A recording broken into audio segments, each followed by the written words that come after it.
फलटण, आवाज जनतेचा. नगरपालिकेच्या निवडणुकीसाठी शेवटचा दिवस आहे. नगराध्यक्षपद कोणाला मिळावं याच्या संबंधामध्ये अनेक प्रश्न तुमच्या सगळ्यांच्या पुढे निर्माण झाले असतील. नगराध्यक्षपद ओपन पडलं तर ते मला द्यायचं या अटीवर मी दादांच्या पक्षामध्ये प्रवेश केला भाजपात. आज सगळ्या चर्चा केल्यानंतर शमशेर यांना आपण संधी द्यायचा निर्णय घेतलेला आहे. शमशेर यांना संधी देण्यामागचा हेतू, आपण जर तिरंगी लढत करत बसलो तर आपल्या पदरात पराजय येईल आणि आज जे फलटणमध्ये बदलाचं वातावरण आहे त्याचा फायदा नको त्याच लोकांना होईल. आणि म्हणून आज मी माझी जी उमेदवारी भरलेली नाही, मी अपेक्षित होती, फॉर्म भरलेला नाही, तो मी फॉर्म भरत नाही आणि माझा पूर्ण पाठिंबा तन मन धनानी आपले दादांचे बंधू, ज्येष्ठ बंधू शमशेर भाई यांना मी माझा पाठिंबा जाहीर करत आहे. जो निर्णय घेतला म्हणजे दादांनी जो शब्द दिला होता, भैयासाहेबांनी तो झेलला होता आणि खरंच त्यांचं मला सर्वात प्रथम भैयासाहेबांचं आणि रुजूबाबांचं असेल, विजयदादांचं असेल, त्यांचं पहिल्यांदा मी अभिनंदन करतो की आपण ज्या नेतृत्वावरती विश्वास ठेवून पुढे चाललोय, हा तालुक्यावरती ज्यांनी या नेतृत्वावरती विश्वास ठेवलाय तो विश्वास काय झाला तर कमी झाला नाही पाहिजे. आपल्याला कुठेही अपयशाने गालबोट लागलं नाही पाहिजे. आपण आपलं कुटुंब एक संघ आहे हा संदेशच आपल्या फलटणकरांना भैयासाहेबांच्या माध्यमातून मिळालेला की आम्ही काही झालं तर आम्ही घरात बसून आमचे विषय संपवू आणि 27-0 कसे आपण ज्याच्यासाठी ज्यांच्या विरोधात लढायला निघालेलो आहे, ज्यांच्या विरोधात आपली भूमिका आहे, विकासाच्या अजेंड्यावरती आपण आता फलटणची लढाई जिंकण्यासाठी निघालेलो आहे आणि ते जिंकण्यासाठी भैयासाहेबांनी त्यांच्या कुटुंबाने फार मोठं त्यांचं स्वतःचं जे मनोबल, जे पाठीमागे राहायचा जो त्याग दाखवला तो खरंच प्रत्येकाने तो घेतला पाहिजे.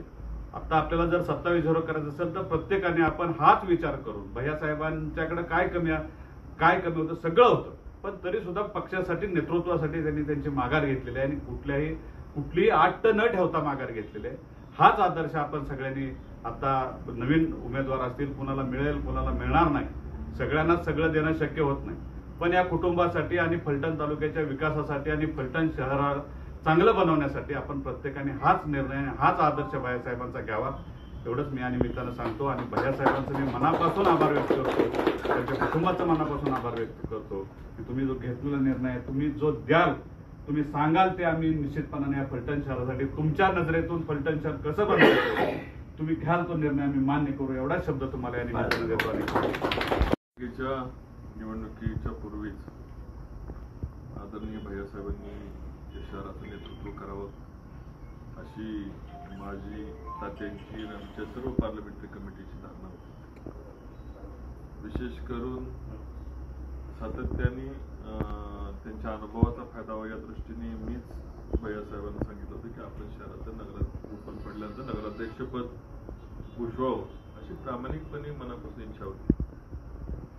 याला सगळ्या गोष्टीचा विचार करता आदरणीय भैयासाहेबांनी हा निर्णय घेतला की कुटुंबात कुठेही दुपरी व्हायला नको आणि ट्रायपार्टेड इलेक्शन किंवा तीन पक्ष मिळून इलेक्शन लढणं, ज्या पद्धतीने शहराच्या विकासाचा पाडा चालू केलेला आहे, ज्या पद्धतीने वेगाने शहर वाटचाल करत आहे, त्याला ब्रेक बसायला नको, ही त्यागाची, दातृत्वाची आणि नेतृत्वाची भूमिका भैयासाहेबांनी स्वीकारली. भैयासाहेबांनी, मग आम्ही कुटुंब म्हणून आम्ही सर्व एकत्र बसलो. भैयासाहेबांनी त्या ठिकाणी निर्णय घेतला की शमशेरदादा या ठिकाणी निवडणूक लढवतील. मला कुठलेही शब्द नाही आहेत की शब्दातनं अशा कुठलीही भूमिका मांडता येते, शब्दातनं आभार मानता येते आणि मला असे कुठलेही शब्द सापडणार नाहीत, पण एकच या ठिकाणी सांगू शकतो, जी भैयासाहेबांची त्यागाची भूमिका आहे ती कुठलाही शब्द त्यांचा वाया जाणार नाही. निश्चितपणे या शहराच्या विकासासाठी जे आपण संकल्प केला संकल्प मोठ्या ताकदीने पूर्ण करू. भैयासाहेबांचा जो आदर्शची भूमिका घेऊन बाकीचे सर्व जे नगरसेवकाची इच्छुक आहे त्यांनी नगराध्यक्षपद या शहरासाठी थांबायची भूमिका घेतली आणि या मार्गदर्शक म्हणून या शहराला स्वीकारण्याची जबाबदारी घेतली. शहर नागरिक ही पहिली भूमिका घेतली. तीच भूमिका नगरपालिकेच्या सर्व नगरसेवक घेतील. ज्या लोकांना पुढे जायची संधी मिळेल ते पुढे जातील, जे थांबायची संधी मिळेल ते थांबतील आणि त्यांच्या पाठीमागे आम्ही सर्वजण कुटुंब म्हणून राहू. एवढंच या ठिकाणी सर्व लोकांना विनंती करतो. कुठलेही हट्ट आणि कुठल्याही गोष्टी न करता आपण शहराच्या दृष्टीने भूमिका घ्यायचं आपण निश्चित केलेलं आहे. मला सर्वांच्या सहकार्याची अपेक्षा आहे, भैयासाहेबांच्या आशीर्वादाची अपेक्षा आहे, तात्यांच्या आशीर्वादाची अपेक्षा आहे. या ठिकाणी राजेंची भरभक्कम साथ आहे आणि आमदार साहेबांनी जो संकल्प या ठिकाणी सोडलेला आहे तो पूर्ण 100% होईल. याच्यामध्ये मला कुठे चिंता आणि कुठे शंका माझ्या डोक्यामध्ये नाही. शमशेरदादा या ठिकाणी सगळ्या आजपर्यंतचे सर्व रेकॉर्ड या शहराचे रेकॉर्ड आणि मी बोलतो ते जबाबदारीने बोलतो, किंबहुना या शहरामधला इतिहास म्हणून डिपॉझिट समोरच्या उमेदवाराचं जप्त करतील याच्यामध्ये आमच्या कुठल्या याच्यामध्ये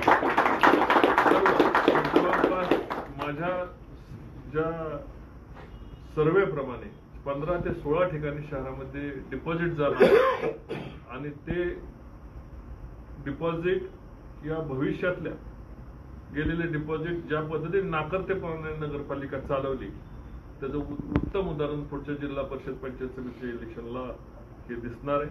मी सर्वांचं आभार मानतो आणि पुन्हा एकदा नगराध्यक्ष ते नगरसेवक या संपूर्ण विरोधी पार्टीचं डिपॉझिट घालवून या ठिकाणी भारतीय जनता पार्टी राष्ट्रवादी काँग्रेसची सत्ता या फलटण शहरामध्ये येईल अशी आशा व्यक्त करतो. जय हिंद, जय महाराष्ट्र.